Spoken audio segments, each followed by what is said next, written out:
Salut à tous et bienvenue sur la chaîne. Aujourd'hui, on s'attaque à un sujet qui risque de faire trembler les murs. Un événement géopolitique qui pourrait bien remettre en question tout l'équilibre mondial. Alors que Donald Trump semble complètement ignorer Bruxelles, Ursula von der Leyen, elle, n'en peut plus. La présidente de la Commission européenne est en plein pétage de plomb, tandis que Trump et Vladimir Poutine discutent en secret du futur de l'Ukraine. Mais qu'est-ce qui a bien pu se passer pour en arriver là? Pourquoi est-ce que la tension est aussi palpable à Bruxelles? Et quel impact cela aura-t-il pour l'Ukraine, l'organisation du traité de l'Atlantique Nord et la scène internationale dans son ensemble? Vous allez être choqués, je vous le promets. Alors ne partez pas maintenant, car on va vous révéler des infos exclusives, des analyses frappantes et une prédiction qui risque de vous laisser sans voix. La semaine dernière, une rencontre historique a secoué la politique mondiale. Donald Trump et Vladimir Poutine se sont retrouvés en Alaska pour discuter de la crise ukrainienne. Pendant 3 heures, les deux leaders ont négocié sans intermédiaire. Et Poutine, fort de ses 40 ans d'expérience politique, a exposé la vision russe à Trump. Les médias russes exultent. Le sommet d'Alaska nous rapproche d'une solution en Ukraine, a déclaré Poutine. Il a souligné que les discussions étaient ouvertes, substantielles et orientées vers des solutions. Poutine a expliqué à Trump les causes de la crise ukrainienne depuis le coup d'État de 2014 orchestré par les services secrets occidentaux jusqu'à l'élargissement de l'organisation du traité de l'Atlantique Nord où la Russie s'est sentie trahie. Et là, accrochez-vous car voici le choc.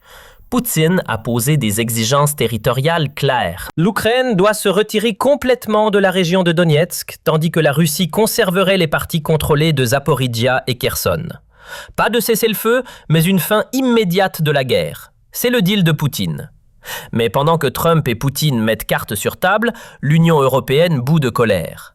Ursula von der Leyen est tout sauf ravie de cette rencontre. Lors d'une conférence de presse, elle a tonné « Les décisions concernant le territoire ukrainien appartiennent à l'Ukraine. Les frontières internationales ne peuvent pas être modifiées par la force. Nous continuerons à soutenir l'Ukraine. » Elle a parlé d'une paix juste. Mais qu'est-ce que cela veut dire, juste? L'administration Trump se demande, est-ce une menace déguisée?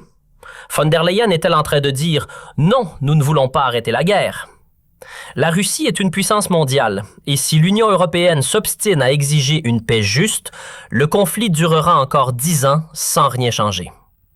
Von der Leyen va encore plus loin. Dans un discours devant des cadets danois à Copenhague, elle a été limpide. Si l'Europe veut éviter la guerre, elle doit se préparer à la guerre. Elle a désigné la Russie comme le prochain ennemi et les États-Unis comme un allié perturbateur. Son message? L'Union européenne doit agir seule pour assurer sa survie. Elle a salué la décision du Danemark de porter ses dépenses militaires à 3% de son produit intérieur brut et a critiqué l'autosatisfaction de l'Europe depuis la chute du mur de Berlin. L'ère des dividendes de la paix est terminée, a-t-elle déclaré. La Russie construit une économie de guerre avec 40% de son budget consacré à la défense et 9% de son produit intérieur brut. Cela la prépare à des confrontations avec les démocraties européennes. Et pendant que ces menaces grandissent, elle voit les États-Unis recentrer leur attention sur l'Indo-Pacifique. Sa conclusion?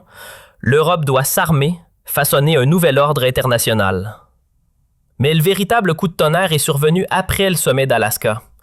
Trump a clairement dit à Zelensky que l'Ukraine ne rejoindrait jamais l'organisation du traité de l'Atlantique Nord. À la place, il a proposé une vague garantie de sécurité pour Kiev, similaire à l'article 5 de l'organisation du traité de l'Atlantique Nord, mais sans protection ferme. Selon des sources, ce plan a été validé avec Poutine, ce qui humilie l'Europe et laisse l'Ukraine avec des promesses creuses. Zelensky est abasourdi et von der Leyen est folle de rage. Elle voit sa vision d'intégrer l'Ukraine à l'Union européenne et à l'organisation du traité de l'Atlantique Nord menacée. À Kiev, elle a déclaré que l'Ukraine pourrait rejoindre l'Union européenne avant 2030 si les réformes continuent à ce rythme. Elle a insisté sur le fait qu'une telle adhésion est cruciale pour dissuader la Russie de nouvelles agressions, surtout face à la réticence des États-Unis. Mais les experts sont formels. L'Union européenne ne compte plus. L'expert en sécurité Peter Neumann a expliqué à Bild que tout au plus, le rôle de l'Union européenne est d'influencer Trump pour qu'il ne se fasse pas manipuler par Poutine. Mais comme acteur majeur, comme autrefois, non, l'Union européenne ne l'est plus. Une opinion partagée par le professeur de sciences politiques Carlo Massala. Sur les questions clés, l'Allemagne et l'Union européenne ne jouent plus aucun rôle. Pas seulement parce qu'ils ne sont pas à la table des négociations, mais aussi parce que ce que l'Union européenne a convenu avec Trump est, dans cette situation, hors de propos. Selon le politologue Thomas Jäger, l'Union européenne s'est elle-même reléguée sur le banc des spectateurs. Les Européens ne jouent aucun rôle parce qu'ils ne veulent pas en jouer. Le problème, c'est qu'ils ne traduisent pas leur potentiel économique en action. La faute?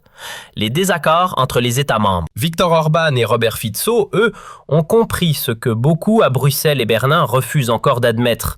La guerre est militairement perdue.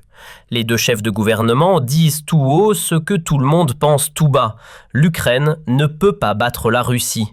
Ils appellent à des négociations pragmatiques et intelligentes avec Moscou au lieu de continuer à injecter aveuglément des milliards et des armes dans une aventure sans issue. Orban martèle depuis des mois qu'une guerre sans fin ne fait qu'affaiblir l'Union européenne et que ce sont les États-Unis qui, en fin de compte, dicteront la direction.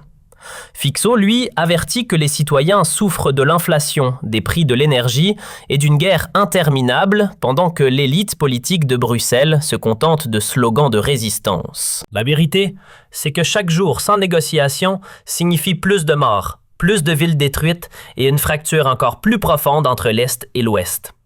Orban et Fico montrent que le vrai leadership consiste à reconnaître les réalités, même inconfortables, et à ouvrir la voie à la paix et à la stabilité. Tout le reste n'est qu'entêtement idéologique qui précipite l'Union européenne dans l'abîme. Mais la bombe a éclaté hier soir. Les nouvelles exigences territoriales de Poutine ont été révélées et Zelensky est furieux. Bild rapporte que Poutine revendique l'intégralité de la région de Donetsk, tandis que les lignes de front à Kherson et Zaporizhia seraient gelées. Contrairement à la semaine dernière, Poutine ne propose plus de cessez-le-feu. Il veut un accord direct. Pourquoi? Parce que la Russie enchaîne les succès sur le champ de bataille. Le front de l'Ukraine menace de s'effondrer. Et Poutine a clairement dit à Trump, « Si Zelensky n'accepte pas, nous prendrons encore plus de territoire. » Trump a compris et presse Zelensky de conclure un accord. Selon Reuters, Trump a averti Zelensky que Poutine veut encore plus de l'Ukraine et pousse Kiev à accepter un accord. Trump a souligné que la Russie est une superpuissance militaire et que l'Ukraine n'a aucune chance. Mais Zelensky refuse. Il déclare qu'une paix sans cessez-le-feu est impossible. « Arrêter les fusions de sang est un élément clé », a-t-il posté sur X. Cela met Trump en colère, lui qui se bat pour la paix et a reconnu la situation désespérée de l'Ukraine. Maintenant, la situation s'envenime. Lundi, Zelensky se rend à Washington pour rencontrer Trump, mais il a déjà annoncé qu'il n'acceptera pas cet accord. Et là, ça devient explosif.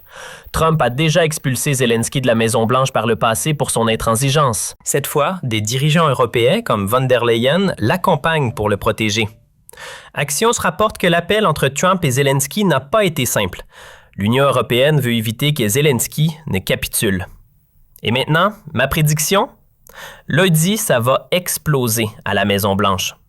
Trump va dire à Zelensky que sans accord, l'Ukraine sera militairement détruite. Une députée ukrainienne a évoqué 3 scénarios. Zelensky signe et convoque des élections. Il refuse et le Parlement prend le relais.